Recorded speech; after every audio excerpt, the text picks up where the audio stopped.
Hi everyone, welcome to my channel.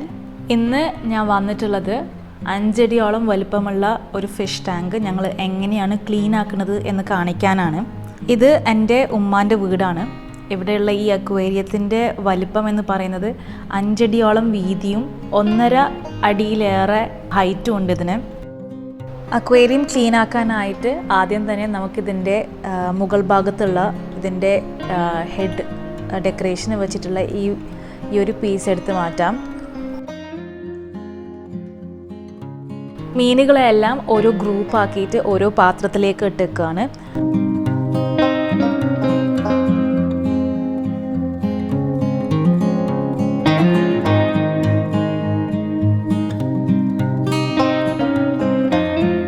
അക്വേറിയത്തിൽ ഇപ്പം നിലവിലുള്ള വെള്ളം മാറ്റാനായിട്ട് പമ്പ് ഉപയോഗിക്കുകയാണെങ്കിൽ ഒരുപാട് സമയം എടുക്കുന്നത് കൊണ്ട് നമ്മളിപ്പം കൈകൊണ്ട് തന്നെ ബക്കറ്റിലെടുത്തിട്ട് മാറ്റുകയാണ് വെള്ളം. ഈ അക്വേറിയത്തിൽ ഇപ്പം ചെറുതും വലുതുമായിട്ട് 50-ലേറെ മീനുകളാണുള്ളത്. ഏഞ്ചൽ ഫിഷ്, മൂരി ഫിഷ്, ഷാർക്ക്, അതിൽ തന്നെ വൈറ്റ് ഷാർക്ക്, പിന്നെ ജപ്പാനീസ് കാർപ്പ്, ഇന്ത്യൻ കോയി കാർപ്പ്, കോയി ഫിഷ്, tilapia, ബ്ലാക്ക് മൂസ്, ഒറാൻഡ, റീഡ് ക്യാപ്പ്, പിന്നെ SK ഗോൾഡ് ഫിഷ്.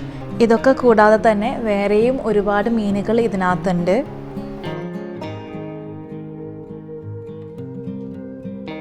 മീനുകളെല്ലാം ഓരോ പാത്രത്തിലേക്ക് മാറ്റി അക്വേറിയത്തിലുള്ള എല്ലാ മീനുകളെയും ഓരോ പാത്രത്തിലേക്കാക്കി മാറ്റിയിരിക്കുകയാണ്. അക്വേറിയത്തിൻ്റെ ഗ്ലാസ്സൊക്കെ നന്നായി ഒരു സ്ക്രബ്ബർ ഉപയോഗിച്ച് നല്ലോണം ക്ലീൻ ആക്കുകയാണിപ്പം.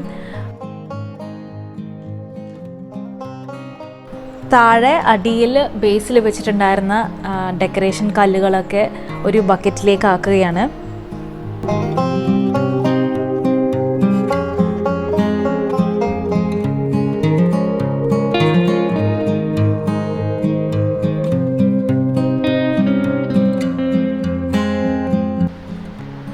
അക്വേറിയത്തിൻ്റെ ഗ്ലാസ്സൊക്കെ നല്ലോണം ക്ലീൻ ആക്കിയതിന് ശേഷം നമുക്കിതിലേക്ക് വെള്ളം നിറക്കാം.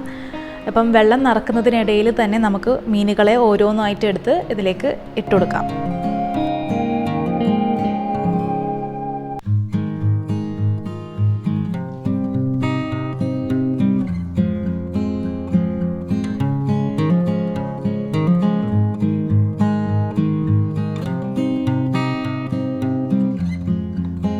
അക്വേറിയത്തിൻ്റെ ഗ്ലാസ് നല്ലൊരു ഡ്രൈ ടവൽ വെച്ചിട്ട് നല്ലോണം ഒന്ന് തുടച്ചെടുക്കുകയാണ് ഇവിടെ.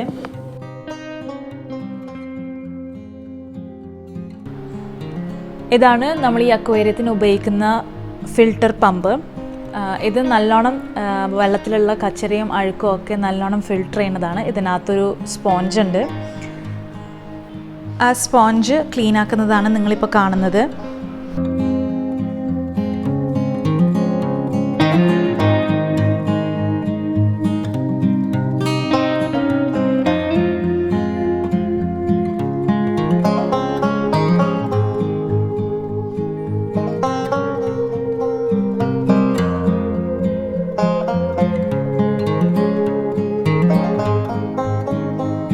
കല്ലുപ്പ് ഉപയോഗിച്ചിട്ടാണ് നമ്മൾ ഈ ഡെക്കറേഷൻ സ്റ്റോൺസ് ഒക്കെ നന്നായിട്ട് ക്ലീൻ ചെയ്തിട്ടെടുക്കുന്നത്.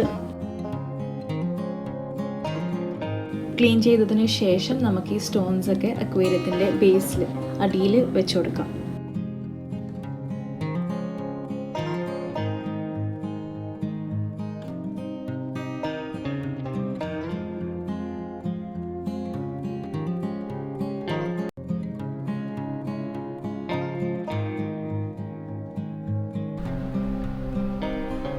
ഫംഗൽ ഇൻഫെക്ഷൻ വരാതിരിക്കാൻ വേണ്ടിയിട്ട് നമുക്കിതിലേക്ക് കുറച്ച് അയോഡീൻ ഡ്രോപ്സ് ഇട്ടുകൊടുക്കാം. പിന്നെ കുറച്ച് കല്ലുപ്പും.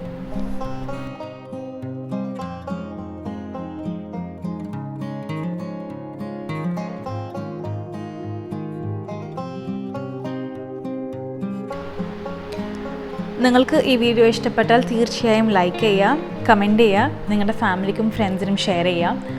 നിങ്ങൾ ഈ ചാനൽ ആദ്യമായിട്ട് കാണുകയാണെങ്കിൽ തീർച്ചയായും സബ്സ്ക്രൈബ് ചെയ്യുക. അതിനടുത്തുള്ള ബെല്ലൈക്കൻ കൂടി ഒന്ന് ക്ലിക്ക് ചെയ്യുക. വീണ്ടും കുറേ നല്ല വീഡിയോസ് ആയിട്ട് കാണാം. അതുവരേക്കും bye, take care, stay safe.